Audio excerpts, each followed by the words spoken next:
नमस्कार, दर्श न्यूज देख रहे हैं आप और मैं हूं आपके साथ दक्षा प्रिया। आया ऊंट पहाड़ के नीचे, ये कहना है नेता प्रतिपक्ष तेजस्वी यादव की पार्टी आरजेडी का। जी हां, जिस तरीके से जातीय जनगणना के मुद्दे पर लगातार क्रेडिट लेने की होड़ मची हुई है, नेता प्रतिपक्ष तेजस्वी यादव काफी समय से इसकी मांग कर रहे थे। आपने देखा होगा कि साल 2020 के विधानसभा चुनाव के बाद से ही, जब तेजस्वी यादव विपक्ष में थे, तब से ही उनके द्वारा मांग की जा रही थी कि जातीय जनगणना पूरे बिहार में होनी चाहिए, और न केवल पूरे बिहार में बल्कि पूरे देश भर में होनी चाहिए। अब जब उन्होंने सीएम नीतीश कुमार के साथ मिलकर एक बार फिर से सरकार बनाई, तो जातीय जनगणना उन्होंने अपने सरकारी खर्चे पर, यानी कि बिहार सरकार के खर्चे पर कराया। अब लगातार जातीय जनगणना को लेकर के जो फैसले आए हैं, उस पर क्रेडिट लेने की होड़ मची हुई है। केंद्र सरकार ने कह दिया कि पूरे देश भर में जातीय जनगणना होगा। अब इसको लेकर के आरजेडी ने प्रधानमंत्री नरेंद्र मोदी और बिहार के मुख्यमंत्री नीतीश कुमार पर तंज कसा है, हमला बोला है। दरअसल सोशल मीडिया पर उन्होंने एक तस्वीर पोस्ट की है और उस तस्वीर में साफ लिख दिया है कि आया ऊंट पहाड़ के नीचे।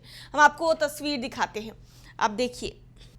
इस तस्वीर में आप देख सकते हैं कि एक ऊंट की फोटो पोस्ट की गई है और उस ऊंट को पकड़े मुख्यमंत्री नीतीश कुमार और भारत के प्रधानमंत्री नरेंद्र मोदी नजर आ रहे हैं।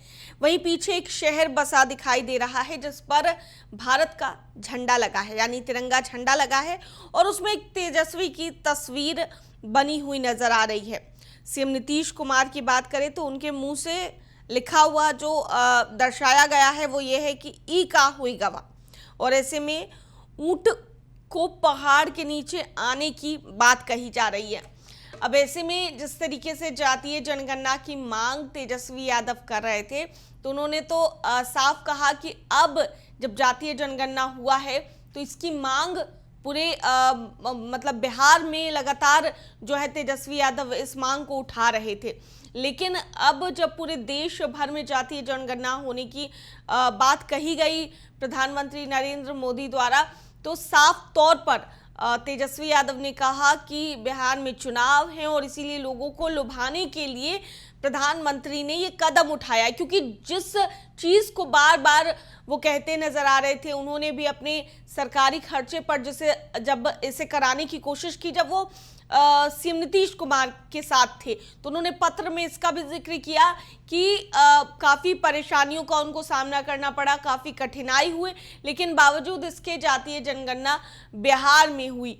और जातीय जनगणना होने के बाद अब जब सरकार ने पूरे देश भर में फैसला लिया है कि जातीय जनगणना होगी, तो ये तेजस्वी यादव की ही पहल है कि उन्होंने इस तरीके से लगातार बिहार में मांग उठाई, और अब बिहार के लोगों को लुभाने के लिए ये तमाम जो रणनीतियां हैं वो बनाई जा रही है। अब ऐसे में देखना होगा कि दूसरी पार्टियों का क्या कुछ जो है जवाब आता है या क्या कुछ रुख होता है, क्योंकि कांग्रेस ने भी पिछले दिनों ये साफ कहा कि राहुल गांधी की पहले लगातार वो जिस तरीके से भारत जोड़ो यात्रा कर रहे थे, तो उसमें उन्होंने मांग की थी कि दलितों को, पिछड़ों को आरक्षण को लेकर भी उन्होंने बात की थी, और तमाम जो मुद्दे हैं, जो रोजगार के मुद्दे हैं या पिछड़ों के मुद्दे हैं, उस पर सवाल उठाए थे। तो अब ऐसे में कांग्रेस भी दावा कर रही है कि कांग्रेस का संघर्ष है कि आज जातीय जनगणना कराने के लिए बिहार में जो सरकार है वो तैयार हो गई है। इसके साथ साथ देखिए, आरजेडी द्वारा एक और पोस्ट सोशल मीडिया पर किया गया है और उसमें साफ तौर से कहा गया है कि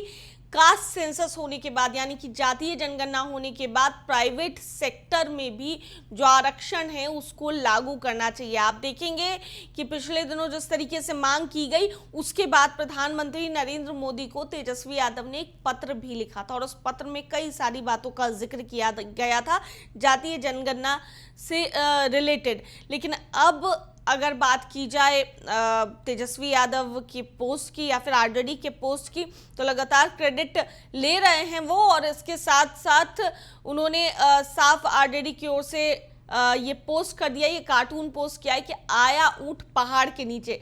इसके साथ साथ प्राइवेट सेक्टर में आरक्षण लागू करने की मांग भी उन्होंने कर दी है। तो अब देखना होगा कि क्रेडिट तो लिया जा रहा है क्योंकि चुनाव का समय है और चुनावी साल है, तो चुनावी साल में लगातार सभी पार्टियां अपने अपने कामों को गिनाने में भी लगी है, क्रेडिट लेने में भी लगी है। तो अब आगे और क्या कुछ देखने को मिलता है बिहार की सियासत में, ये देखना दिलचस्प होगा। दर्श न्यूज में फिलहाल के लिए इतना ही। बने रहिए हमारे साथ देश और दुनिया की तमाम खबरों के लिए। धन्यवाद।